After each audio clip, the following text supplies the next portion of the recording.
Yan guys, kain tayo.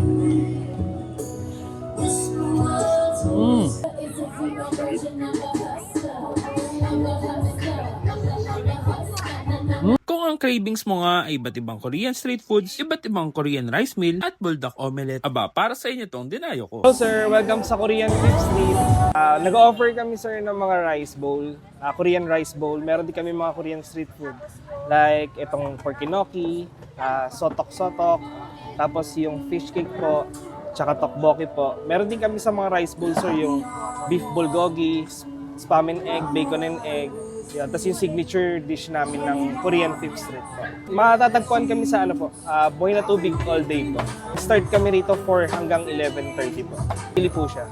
So mga box, ayan, naisipan kong mag-Korean street food at eto, saktong-sakto at meron pala ditong Korean street food na available sa BNT Food Bazaar. Dito lang yan sa All Day Sita Italia sa Imus, Cavite. At yan nga yung natikman natin before na nag-o-offer ng buldak omelette. At ito nga yung Korean Beef Street. Ayan, nag-o-offer sila ng iba't ibang Korean street foods, Korean rice meal, at yan nga yung buldak omelette. At ito yung in-order ko mga box. Meron tayo ditong iba't ibang Korean street foods at meron tayo nung kanilang very own na rice meal. Ayan. Na natin patagalin. Bakbakan na natin to. Let's go. So yan guys, ito yung isa sa bagong ino-offer ng Korean Beef Street.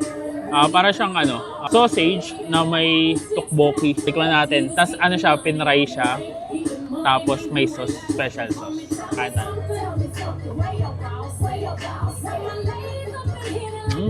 Tapos ito naman yung kanilang enoki roll. Ayan. May special sauce at may cheese sauce na nila yan. Masarap yung cheese sauce nila dito. Kain tayo. Ito naman guys yung kanilang fish cake. Siyempre with sauce and cheese sauce. Kain tayo.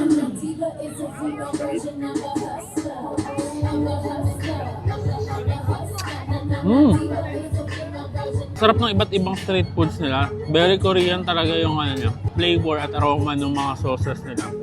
At good thing, especially dito sa dalawa, napasarap siya lalo ng cheese sauce. Mas naging creamy at hindi masyadong maanghang dahil sa cheese sauce. So mga box, ayan, subukan na natin tong signature rice meal or Korean rice bowl ni Korean Beef Street. Ayan. Sobrang loaded na yan. Marami ng rice na natatabunan ng kimchi, egg, and yung meat niya na may cheese sauce pa. Grabe. Parang iba-iba or halo-halo na talaga yung lasa nito. Kaya naman, tikman na natin mga box. That's it.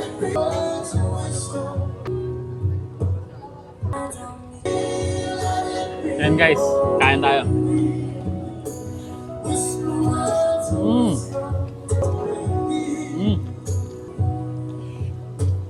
Sarap niya guys, ang sarap ng combination ng iba't ibang lasa ng mga nakahalo or nakalagay dito.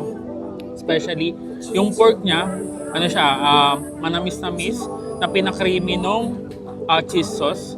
At the same time, syempre, alam niyo naman yung lasa ng kimchi na nag-complement dun sa lasa ng matamis at creamy na meat or yung creamy na pork. Ayan. So, kinokontra ng cheese yung pagkaanghang ng kimchi. Sarap nito.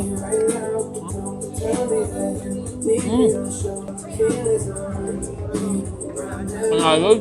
Kung dadayuin nyo itong Korean Beef Street dito sa BNT Food Bazaar sa All Day Sita Italia, yan, you must try this guys. Panalons. Mabubusog ka dito at may enjoy mo yung lasa. Paano? Busin ko muna to. And kita-kits sa susunod kung dadayuhin kung saan may masarap, mura at kakaibang kainan. And don't forget to eat, ride and grind. Let's go!